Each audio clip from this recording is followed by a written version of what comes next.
Queridos alunos, mais uma vez nos encontrando.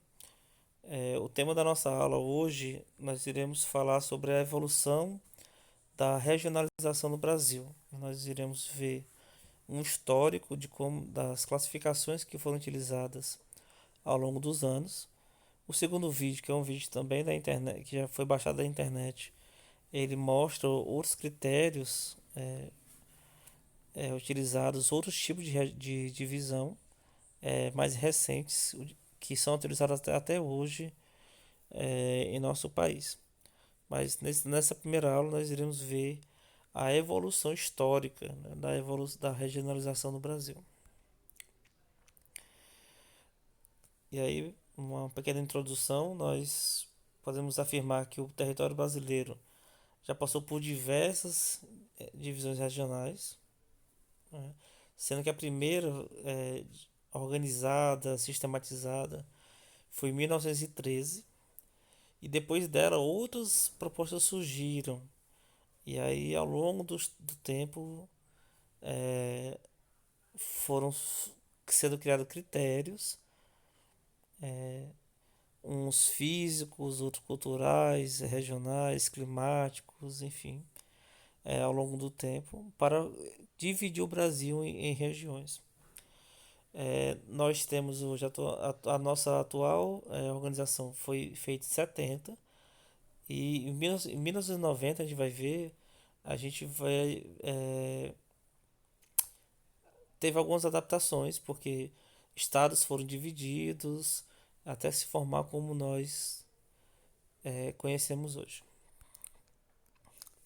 Tá, e a primeira, como eu acabei de falar, divisão foi em 1913. Né? É, os critérios utilizados nessa época foram apenas aspectos físicos, o clima, a vegetação, o relevo, e ele dividiu o país em 5 regiões, que eram chamadas dessa forma: setentrional, norte-oriental, oriental e meridional.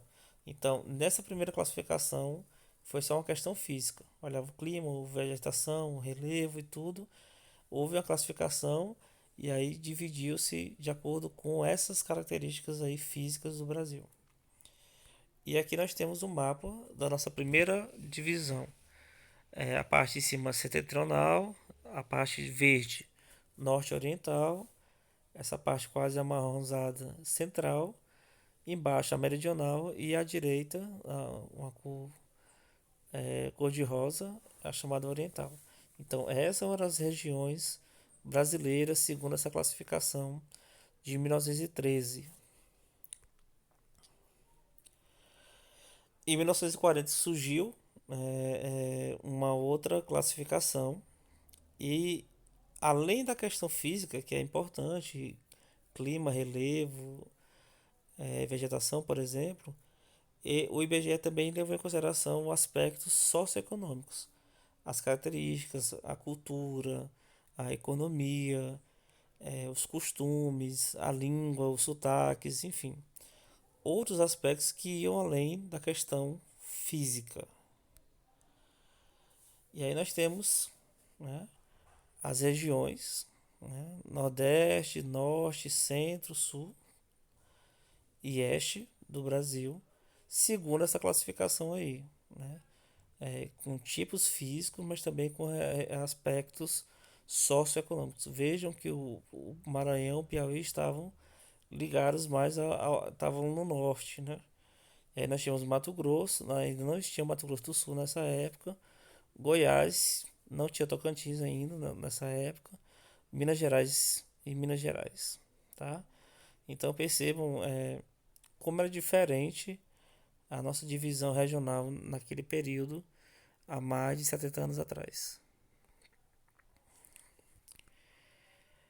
E conforme essa região, né, nós, baseado naquela primeira né, de 1940, foi feita também a de 1945, com algumas mudanças. Até acrescentaram mais 2 regiões. E aí nessa classificação de 45 tinha Norte, Nordeste Ocidental, Nordeste Oriental, Centro-Oeste, Leste Setentrional, Leste Meridional e Sul, né? E aí nós temos algumas características dessa classificação, dessa divisão, aliás, de 1945. Né? No norte do Amazonas foi criado o território do Rio Branco, nesse período aí, né? Que atualmente é Roraima. No norte do Pará foi criado o estado do Amapá, que não existia também antes.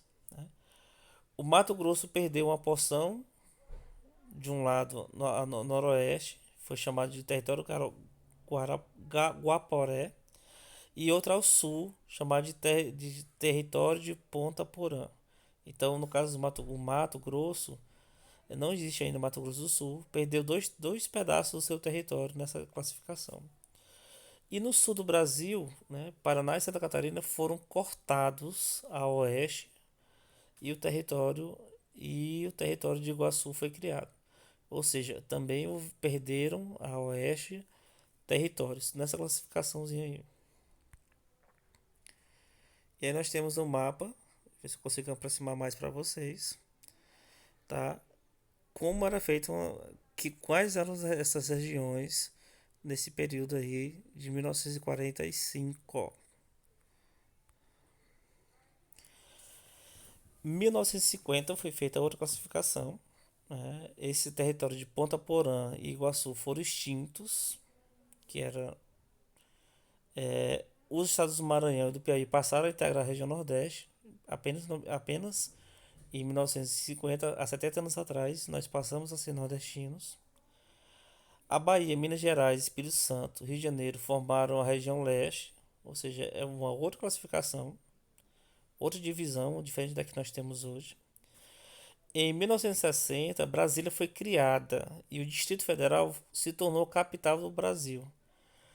Ou seja, a capital do Brasil saiu do sudeste do Brasil, que era Rio de Janeiro, e passou para a região centro-oeste, que é onde está até hoje. Em 1962, o Acre tornou-se um estado autônomo e o território de Rio Branco ganhou o nome de Roraima. Ou seja, muitas mudanças também nessa classificação de 50.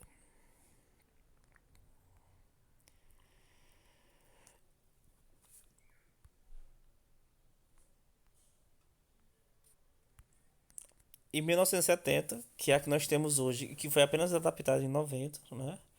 O Brasil ganhou um desenho regional atual. Né? Nasceu o Sudeste, com São Paulo, Rio de Janeiro, centro agrupados, a Minas Gerais e a Espírito Santo, que é como é até hoje. O Nordeste recebeu a Bahia e Sergipe. Todo o território de Goiás ainda não era dividido, pertencia ao Centro-Oeste. Mato Grosso foi dividido alguns anos depois, dando origem ao estado do Mato Grosso do Sul. Tá? Então percebam que em 1970 já houve uma configuração muito próxima da que nós temos hoje em nosso território. E aí nós temos aí o mapa. Eu vou tentar mais uma vez dar um zoom aqui para vocês, para ver se melhora um pouco a visualização de vocês. Para nós termos uma noção que é muito parecido com o mapa que nós temos hoje, com poucas diferenças que nós vamos ver já na divisão de 90, tá? Então, bem próximo da nossa. Em 90, né, depois da Constituição de 88, ficou definida a divisão brasileira que pertence até os dias de hoje, né, que permanece até os dias de hoje. Aí o estado do Tocantins foi criado, é, o estado do Goiás foi cortado, tirou um pedaço dele, criaram o estado de Tocantins, tá? E foi colocado na região norte. Roraima, Amapá e Rondônia tornaram-se estados autônomos, ou seja, muito recentemente. Né?